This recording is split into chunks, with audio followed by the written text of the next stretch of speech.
আসসালামু আলাইকুম গাইস, কি অবস্থা, কেমন আছেন? ভালো আছেন? আমি আলহামদুলিল্লাহ ভালো আছি। আজকে 3 দিন ধরে ভিডিও দিতে পারি না, তো আজকে আবার কি রান্না করলাম সেটা আপনাদের সাথে শেয়ার করি। আসেন দেখি।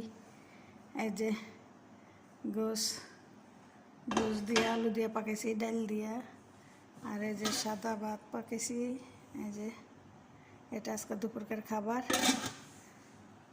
তো রান্নাটা কেমন হয়েছে সবাই জানাবেন, লাইক করবেন, শেয়ার করবেন।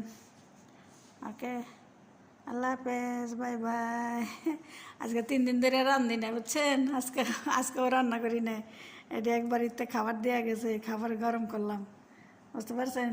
আজকে 3 দিন ধরে রান্না করি না, কারণ ম্যাডামরা দাওয়াত খায়, বুঝছেন? কালকে খাইছে ভাইয়ের শ্বশুর বাড়ি, পরশু দিন খাইছে ভাইয়ের বাড়ি, শুক্রবার দিন খাইছে হইলো আপনার মার বাড়ি, আজকে হইলো বাসায়, বুঝছেন? এর জন্য ভিডিও দিতে পারি না। তো ভালো থাকবেন, সুস্থ থাকবেন, আল্লাহ হাফেজ।